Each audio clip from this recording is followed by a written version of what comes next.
kami dari kelompok 4 akan membahas 5 materi dengan mata kuliah Sistem Informasi Manajemen. Halo, nama saya Muhammad Jepri, jadi saya akan membahas materi pertama tentang konsep dasar sistem. Dan saya Kun Sasran yang akan membahas tentang konsep data dan informasi. Dan saya Intan Nuraini, saya akan membahas materi tentang manajemen dan sistem informasi manajemen. Saya Zaitun Nur Hasana, saya akan membawakan materi sistem penunjang keputusan atau decision support system.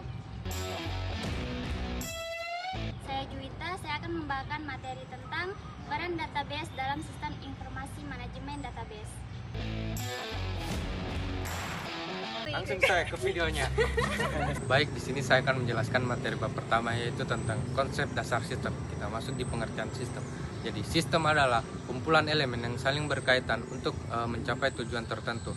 Nah, kumpulan elemen yang dimaksud ini adalah manusia, perangkat keras, perangkat lunak, dan lain-lain. Kemudian kita masuk di komponen utama sistem. Ada 4 komponen utama sistem. Yang pertama, input, proses, output, dan feedback atau umpan balik. Nah, input ini adalah data atau informasi yang dimasukkan ke dalam sistem yang siap diproses. Kemudian di prosesnya ini melibatkan berbagai metode dan teknik untuk mengubah input menjadi output. Nah, setelah jadi output, input, data atau informasi ini berarti sudah siap digunakan. Kemudian gunanya feedback atau umpan balik adalah data atau informasi dimasukkan kembali ke dalam sistem guna untuk memperbaiki atau mengubah.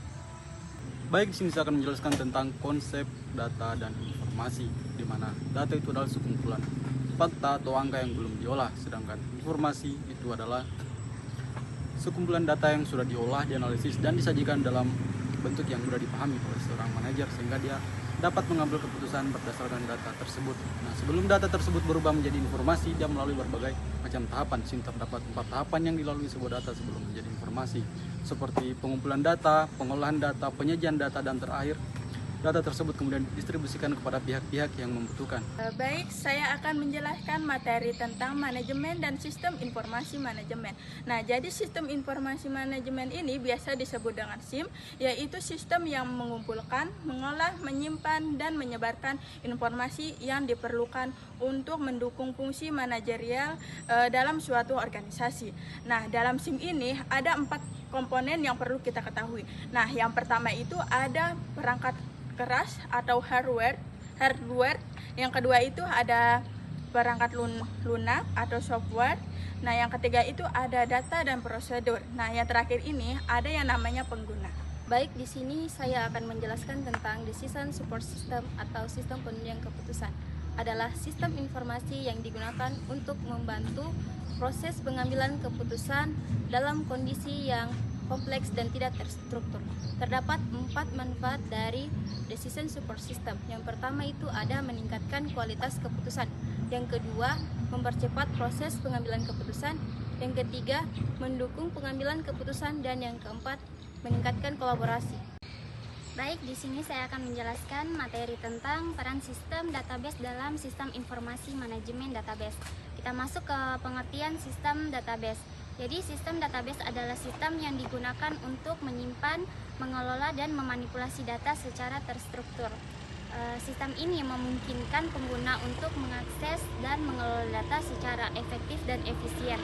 Jadi ada 4 fungsi utama sistem database dalam sistem informasi manajemen.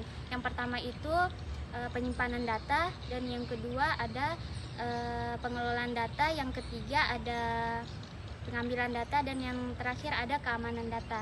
Itu saja dari saya. Terima kasih.